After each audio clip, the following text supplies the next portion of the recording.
This is Warzone Jones, and this is my Smackdown review. And I gotta say, we had a pretty good night of wrestling, I believe. Smackdown, they stayed within the wrestling. Smackdown was pretty good. So if you didn't watch it and you just DVR it and you plan on fast forward through it, I highly suggest that you watch it. Now, let's start off Smackdown. Smackdown started off with John Morrison and Jack Swagger. But, start off with Jack Swagger. He comes out there and he's bragging about his title run, about him winning the championship. And I got to say this, the way they started off Jack Swagger with the championship was kind of bad. I mean, he lost to Randy Orton, and he shouldn't have. So, they sort of made him look weak, starting this week, and they shouldn't have done that. But in my opinion, he looked strong because, well, basically he beat John Morrison. Now, these two, they had a pretty good match, and I got to say, man, I'm getting so sick of this stopping the match to wipe the blood off, off their face. He had a little bit of blood. It was like a scratch, a little bitty scratch. Like, are you kidding me? I mean, like, I don't even think he would even put a Band-Aid, on this. But, it's the whole thing with the blood, stopping the match for the blood is, I've been tired of it. It been got ridiculous, but they stopped this match like 3 or 4 times. Stopped the match just to wipe the blood off of him, and he killed the momentum of the match. But other than that, it was still a pretty good match between John Morrison and Jack Swagger. And, you got John Morrison making fun of Jack Swagger, and he talking about he had a speech impediment. And, these guys basically, they was talking trash in each other during the opening segment before their match. But the segment was pretty good. It was pretty entertaining. The match was pretty good. Could have been better if they would just stopping the match so they can stop wiping the blood. But nonetheless, pretty good way to open up SmackDown. Next, we had a segment with Shad Gaspard.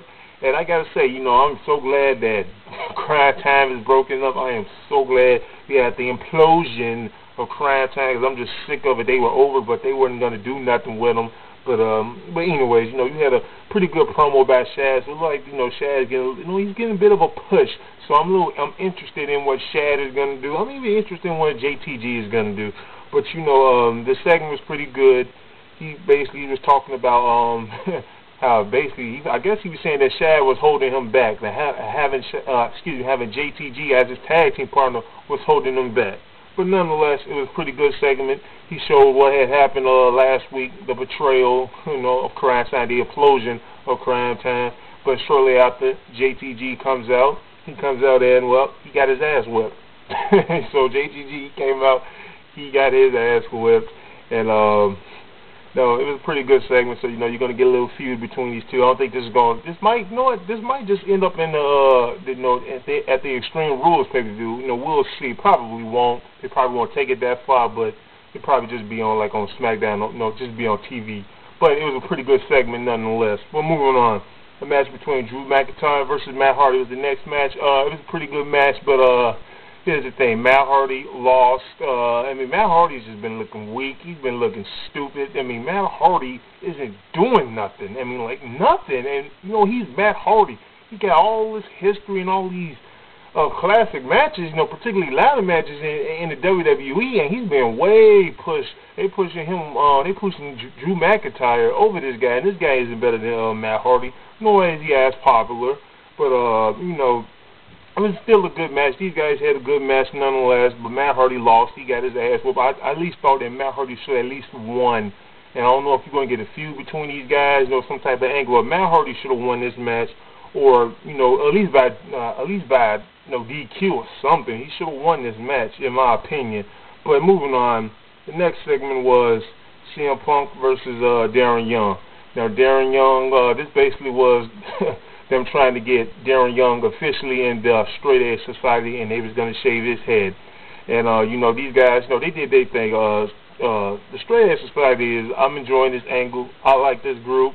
I sort of think, well, maybe, maybe he should have joined the group because, I think he's better than, what's that other guy name? I can't even think of his guy name. That's how much I care about this guy.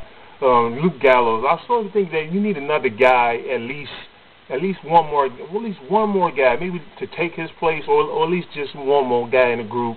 But they was gonna put Darren Young, the NXT rookie from NXT in Straight Edge Society, and he changed his mind. He said, "No, I don't want to be in the Straight Edge Society." And then they turned on him. They beat him up. They start jumping on him. And then none other than the little man, the biggest little man, Rey Mysterio, comes out, saves Darren Young, beats up CM Punk, beats up Luke Gallows. And, well, he didn't beat up, the girl, but, she ran out of the ring. So, clearly, the feud between CM Punk and Rey Mysterio is going to continue. And we're going to expect great things from these guys. And hopefully their match is a hell of a lot longer than it was at WrestleMania, for the Extreme Rules pay-per-view. But moving on, we had a tag team match between the Hurt Dynasty and a tag team that I do not give a damn about. I can't remember this tag team now. I know their name. One of their names is Trent Beretta, and I think it's Kalen or Scalen Cross. I don't even know what these guys' name is, but the match they had was okay. The Hurt Dynasty versus these guys, it was an okay match. But, they were pretty much jobbers. This is like a jobber tag team group. They was on ECW. I don't want to spend too much time talking about these guys. That's, they're not worth it. But the Hart Dynasty wins. They beat these guys. The next match was Edge versus Jericho. This match was not as good as their WrestleMania match. Matter of fact, it seemed like to me they was a little bit lazy in this match. Don't get me wrong, the match was okay, but the match wasn't better than like Jack Swagger and John Morrison, at least in my opinion. But the match was okay. It was an okay match. It ended the way I thought it was going to end. It ended in a count out. That's the way it ended. It ended out in a count out, just as I thought. At the end of the match, these guys fought in the crowd. So they went back to like the Attitude Era days when you used to fight in the crowd. They fought in the crowd a lot in the Attitude Era days. But these guys fought in the crowd. This is where they got counted out. Which I pretty much knew that was going to happen. These guys fought in the crowd, and after a while, they ended back in the ring, and Chris Jericho was about to hit Edge with a chair, but he got speared.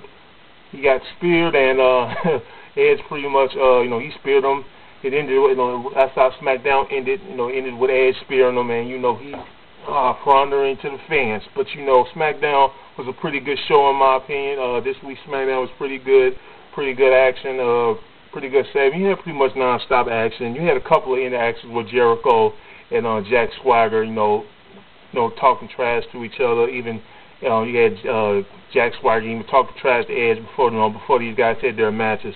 But SmackDown was pretty good, so I would say watch this. If you DVR'd it and you didn't watch it, watch it. Don't fast forward through it. I wouldn't say no, because it wasn't boring. Maybe that tag team match, but SmackDown was good in my opinion. So this is Warzone Jones. That's my review. If you haven't done so, please subscribe to my channel, and I'm out.